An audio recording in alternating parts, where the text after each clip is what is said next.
Well, the short answer is yes. In a sense, science is catching on to spirituality because now, thanks to fields like quantum physics, like neuroscience, like epigenetics, and even like psychology, more and more scientists are willing to adopt the fact that we are more than just the physical, that we are more than this 3D, that we are in fact conscious energy, that the entire energy of creation is actually conscious and intelligent rather than being just dull, empty energy, and that we share this energy of creation. It flows through us, and as such, we share the part of creating this life into being. But I've long wondered why the need to create the separation between spirituality and science. Because to me, I've arrived to spirituality through science, in my pursuit of the truth. I have a whole video about that, so I won't be talking about this here, but that led me to spirituality. So why are scientists so militant on using science as a way to defy the divine, as a way to defy that we are more than just this physical, that this entire creation is just one big coincidence, rather than using it as a way, as the empirical method or technique of understanding the divine, of understanding what we are beyond this reality. But now, thankfully, due to scientists more and more are becoming open-minded, more and more scientists are becoming open-minded to this concept with modern science, and are willing to consider science as a way, as the empirical technique of understanding the divine, of understanding who we truly are beyond this physical. But I also think, in all honesty, that it is actually a bit sad. Although it is very good, don't get me wrong here, it is a good thing. I believe it is very good that science is coming to adopt the concept of spirituality, and it's able to quantify it, scientizing it. It is a good thing because it feeds the whole purpose of this existence, which is unity and oneness. It is the realization that we are all just one, and that we are all asking the same question, but we all have our own approach towards the answer. But eventually we are led to the same answer. So it is helping the unity. But I think that it is sad in the sense that we need to analyze the spirit scientifically. That if something cannot be proven using scientific measurable means, then it isn't real, because there is just some depths that science won't be able to arrive to. And science is always changing. It is just recently arrived to spiritual truths that were known since thousands and thousands of years ago, like in Hermetic sciences, like in the ancient Kabbalah mysticism, like in many more others. So science is always changing, it proves something, then it realizes it's wrong. So it isn't necessarily the base of what is and what is not. And that's why I find it really sad. I find it to take the purity of spirituality, but it's also understandable. I find it very understandable, because this is something that I struggled with for so very long when I first had my spiritual awakening. You see, I was coming from a very scientific background, I was very rational, logical, intellectualizing everything, and I was very doubtful. I wanted to doubt everything, and I was very, very cynical and critical of everything. And to me, once I've arrived to spirituality, the concept of spirituality, and I saw a truth in it, and I felt a truth in it, I was very hesitant. I was very reluctant to adopt it, to even start looking into it for some reason, because I felt that it doesn't have real basis. After the initial researching into it, I felt that it doesn't have how am I going to, adopt such a profound concept when all that I have to say about it is that I felt it, I feel it, I know it, I just know it for some reason. It is calling me. I was thinking, that's what was my thought process. I was thinking, how am I going to use this in arguments to prove it? How am I going to prove it in arguments with other people? And that kept me, hesitant of actually adopting it or deciding to explore it further. I was open to exploring it further because it was really intense. The calling was intense, and I started, things led me to it magically, while I was researching, and something led to something and led to something, but I was just hesitant.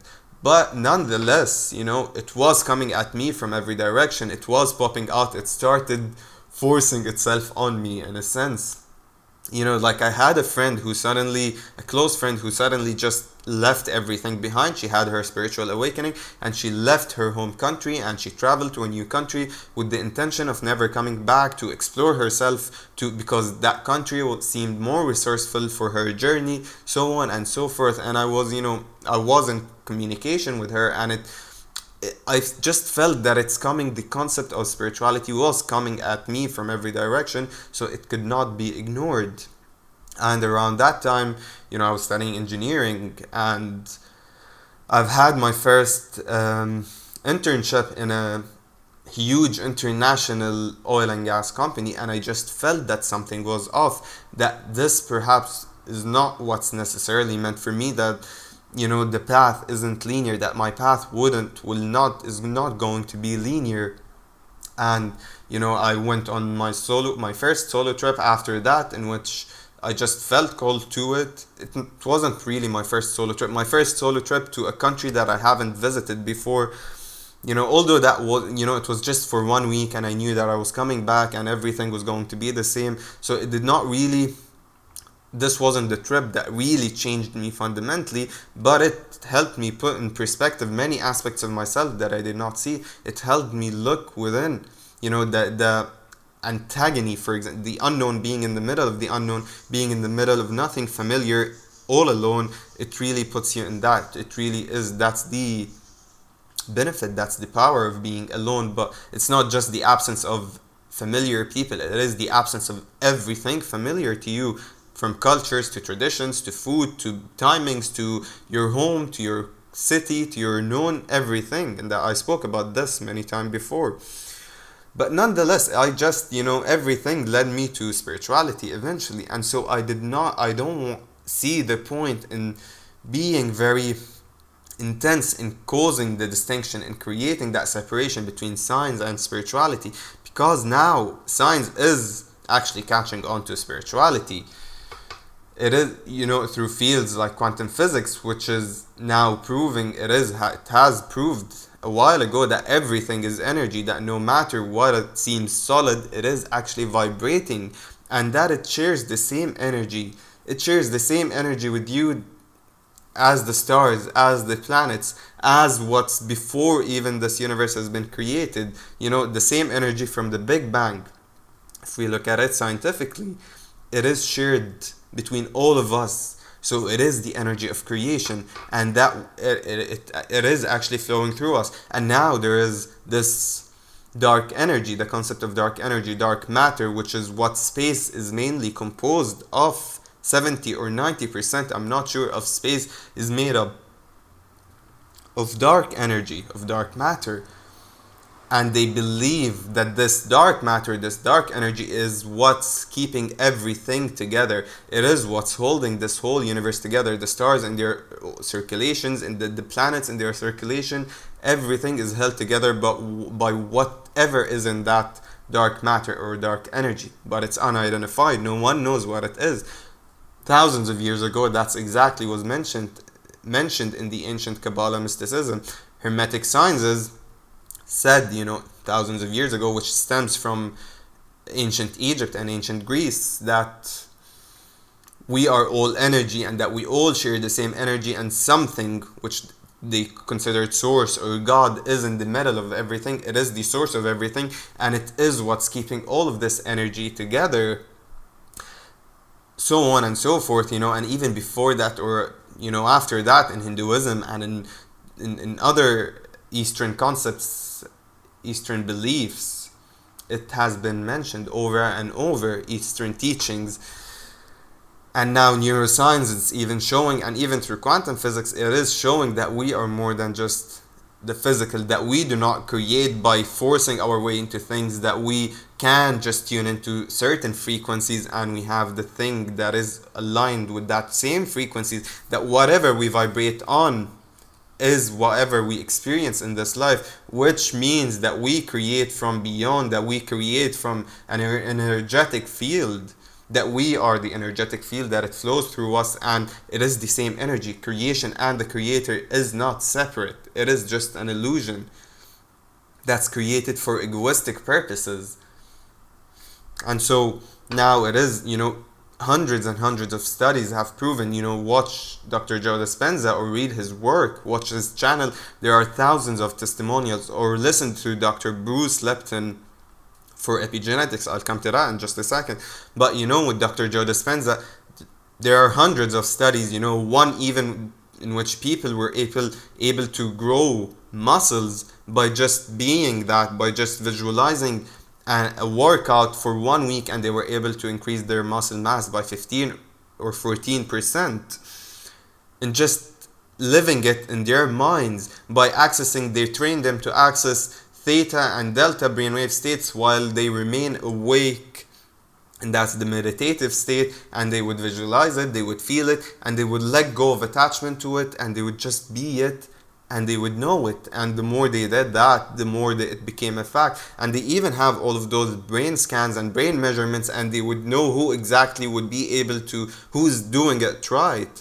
They read through all of those scans, they read and they know which is which. And now they even have measurements to read your chakras if they are balanced, because chakras are, to each of the chakra location there is a gland, there is a bodily gland which secretes hormones, and they are believed, your glands, like the pituitary gland, like the pineal gland, and down is the bladder. Not sure, I don't recall all of the names now, but each chakra position actually has a gland next to it. So it is actually a good reference why the chakras are specifically indicated in such locations in our body. And because the glands secretes hormones, and hormones really changes us and changes our functions and how we perceive things, how we feel about things, so on and so forth. And now they are able to measure how balanced it is, how much what chakra is closed, what chakra is open, what do you need to balance, what do you need to do.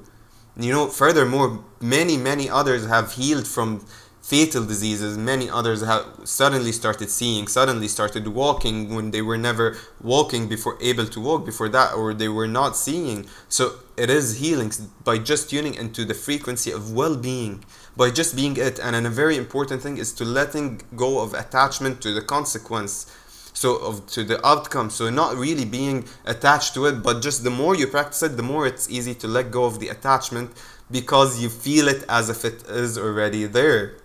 And that's something important they indicate. Dr. Joe Dispenza talks about the whole time.